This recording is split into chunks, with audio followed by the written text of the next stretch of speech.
Hey y'all, hey, and welcome back to another session of The Sanctuary. This is our place for reflection, growth, and connection. I'm your girl and guide, Mariah Miles, and I'm glad you're here with me today. We're kicking off February. This month we're diving into the powerful theme of gratitude.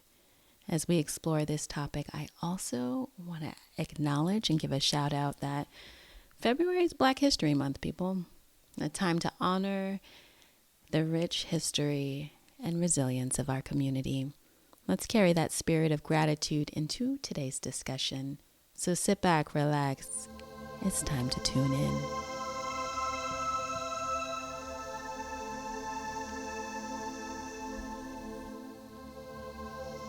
Last session over here at the Sanctuary, we focused on the importance of transitions, or transitioning well, as we recapped our month of January. Not to mention, we also discussed our emotional intuition and listening to our gut feelings. We explored how these elements guide us through changes and help us connect with not just our authentic selves, but others. If you missed it, I encourage you to check that out. Gratitude is more than just saying thank you. For me, it's a transformative practice, and I feel like I use that word transformative quite often because I feel like when we're being intentional and mindful and we're shifting something, it's always transformative. And so in this transformative practice, gratitude can quite literally shift our perspective. I mean, the research is there. It shows that regularly practicing gratitude can improve our mood, increase happiness, and even strengthen our relationships. Okay, and you know I'm all about that. That is my jam. This month, as we celebrate Black History, let's remember to express appreciation for the voices and stories that have shaped our understanding of history and community and really live in our body. So I mentioned a word that often comes up in discussion of growth, and that word is resilience.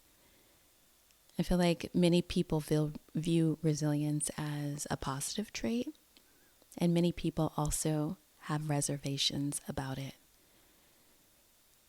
Some people feel like there's this pressure to always feel resilient that creates the sensation of overwhelm. And especially when it leads to that belief that we should simply tough it out. Just tough out your struggles, right? Just tough it through. You got it. You can handle it. And in certain communities, particularly those facing systemic challenges, the idea of resilience can imply that we should endure hardships that tough it out, right? Without acknowledging the broader issues at play. So while we recognize resilience as a strength, because it can be, it shouldn't overshadow the importance of vulnerability and seeking support.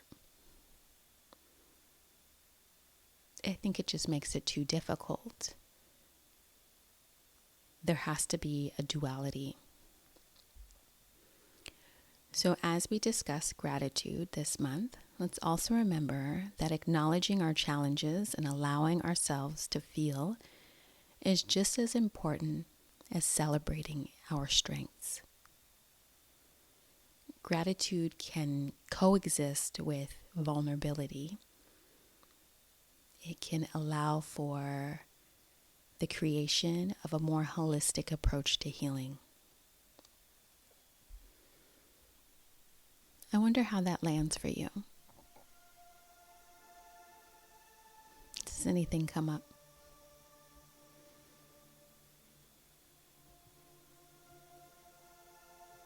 As you consider this, I have an offering. I want to share a poem that captures the essence of gratitude. So here's a piece by the lovely Maya Angelou. She says, "This is a world of wonderful surprises.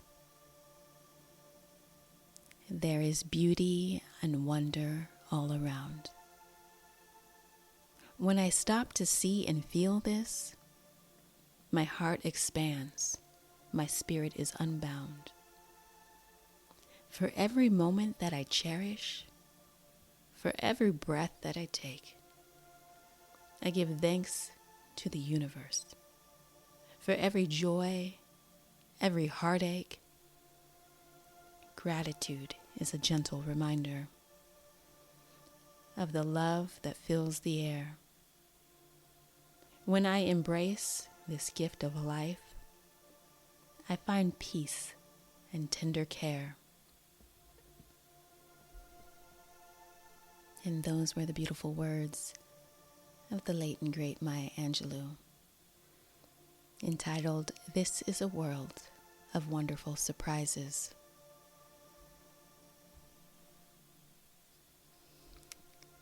Is it just me, or does this poem have that je ne sais quoi, something so beautiful and simple that just illustrates how gratitude can open our hearts and transform really our perspective on life, especially within the context of shared experiences. It gets me thinking about intergenerational aspects of gratitude, which I feel to be really rich in our communities, in our Black communities. And I can only speak from that community. Gratitude isn't just a personal practice. It's woven into family traditions. I think about my own family gatherings. They've morphed and mutated over the years, but one thing has always been true: how often we share what we're thankful for. I've carried this over into my new generation with my children, my teenagers. And now we have a practice that every morning I ask them what they're feeling grateful for. And again, they're teenagers, so sometimes there's resistance. But I just create the pause and the space for the consideration. And I think we all need that reminder.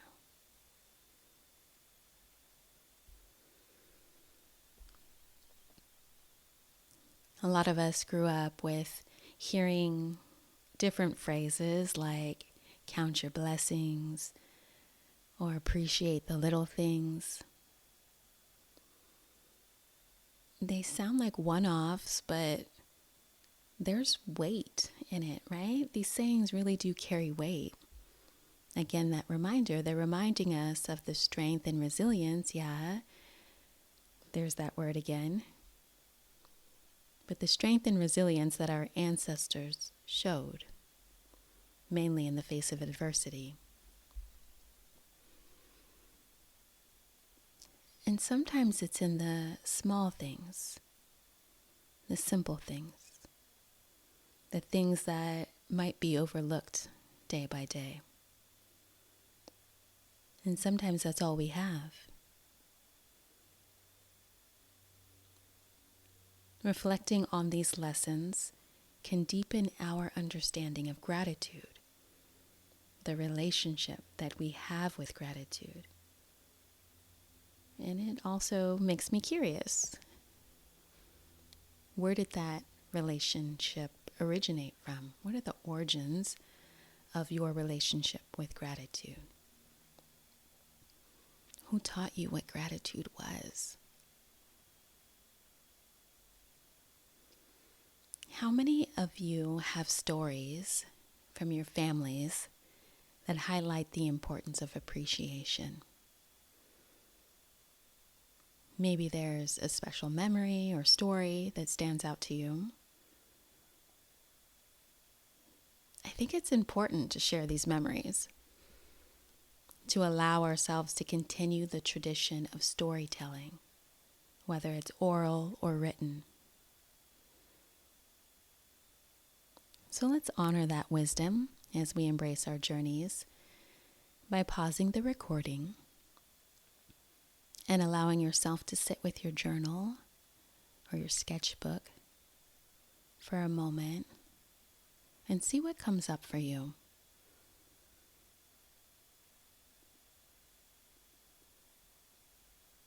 And return when you're ready. I'll be here waiting.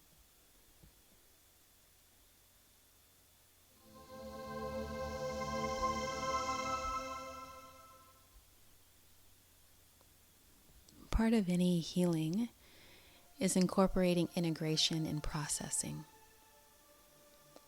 Movement and mindfulness allows for this. It kind of sets the stage for this. It's an intentional practice. So today I invite you for our somatic practice of the butterfly hug. It's simple because I'm basic. No, but seriously, it's simple, yet it's effective. And sometimes we need really simple techniques to support us with our grounding and our emotional regulation. Like we said early on, keep it simple, that KISS acronym. And so I invite you to find a comfortable seat and gently cross your arms over your chest, placing your hands on your shoulders and creating a gentle hug for yourself. You can even give your shoulders or your upper arms a nice little squeeze. Feel the sensation. If it feels right to you, you can close your eyes, or perhaps you focus on the tip of your nose. And take a deep breath in. And maybe you open your mouth and gently exhale slowly. As you breathe, let's add some tapping, nice and gently. And you can alternate the tapping on your shoulders. Left, right, left, right. Just like a butterfly fluttering its wings. This rhythmic motion can help soothe your nervous system, gently and slowly. As you continue to tap, think of something or someone you're grateful for. And hold that thought and any sensations that arise. Hopefully they're pleasant or neutral. Some sensation of positivity attached to this something or someone that you're grateful for. And I invite you to stay with that as you breathe deeply. And let's just continue to practice this on your own for a moment.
stopping to find stillness,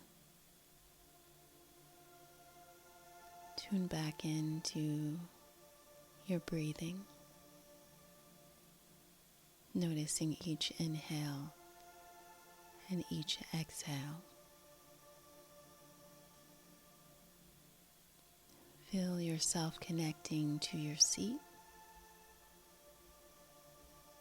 Perhaps you feel your feet on the ground.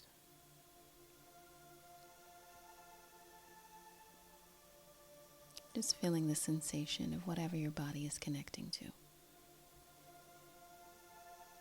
And bringing yourself back into the space that you're in. Gently opening your eyes if they're closed. And returning back here in the now in this session.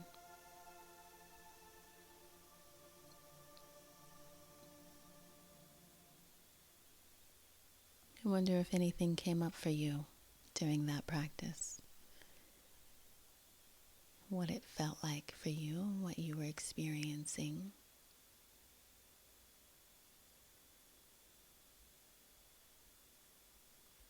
There are many scientific studies that show that practicing gratitude can increase happiness and reduce depression. Something about it activating the brain's reward system, releasing those feel-good chemicals, that dopamine and serotonin that we all love. And when we focus on what we're thankful for, we train our brains to seek out positivity. And if that isn't enough to sell you, gratitude can improve our relationships, enhance empathy, and even lead to a better night's sleep. It's like an ongoing butterfly hug for our minds, right? Yeah. And thinking about that whatever we focus on, we attract. What have you been focusing on lately? It's one of those reminders, once again, right? What has been on your mind? What are you calling in? Unconsciously or consciously, right? So I'll say it again. When we focus on what we are thankful for, we train our brains to seek out positivity. So that's kind of why I have that practice with my kids in the morning. If we start with something that they're grateful for before they get out of the car to go to school, my hope and intention for them is that they seek that out throughout the day.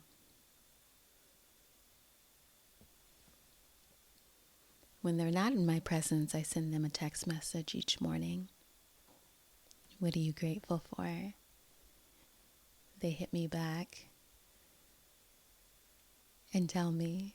It's usually the same things, but I'll take it because they're engaging with me around that conversation, right? I'm planting the seeds for them and they're letting them grow. And you can do it with kids of all ages. We've been doing this practice since they were like wee ones. And I love that for them. And I love it for me too, because it's also a reminder for me. I practice with them and it's beautiful. It's a family tradition that I didn't start, right? It's something that came from my mother and her mother, and the origins are deep.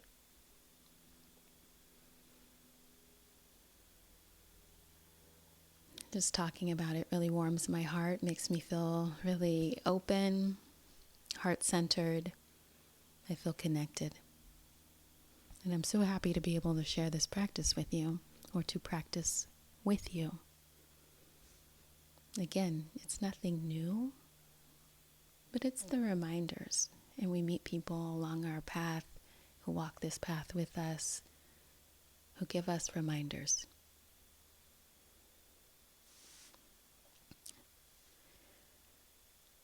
So I want to thank you again for being here, for showing up, either on Apple Podcast or YouTube. Don't forget to like and subscribe so you never miss a session here at The Sanctuary. I'm still welcoming your experiences. I want to hear your sanctuary voice. What does healing look like for you? Or whatever else you want to share. I'm here for it. And healing does not mean that we've arrived to a place. Healing is all about creating space to receive and embrace and connect with more of those positive feelings and vibrations, right? Because we know how to handle our resilience has already set us up to handle all of the adversity to come our way. We've had a lot of it. We're going to keep getting it. We already know how to handle that. But how well do we embrace joy and happiness and love and all the other stuff that goes along with that? Okay, so going back to our sign off, like I said, I want to hear from you, your sanctuary voice. You matter. Join the conversation. You can connect at thesanctuarywithmoriahmyles at gmail.com, altogether no spaces, or head over to IG. That's at my_Mariah. Until next time, embrace each breath and remember, our bodies have this innate wisdom, the beautiful ability to heal itself. And we heal best in community. Peace, y'all.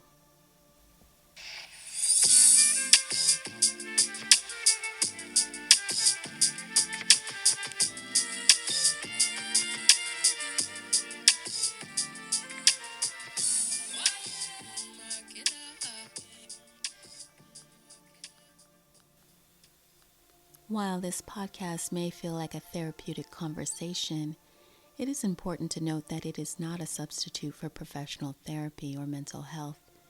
The information shared here is intended solely for educational purposes and should not be used as a replacement for personalized mental health care. Although I am a therapist, I'm not acting as your therapist in this setting. If you are in need of support, please reach out to a qualified mental health professional.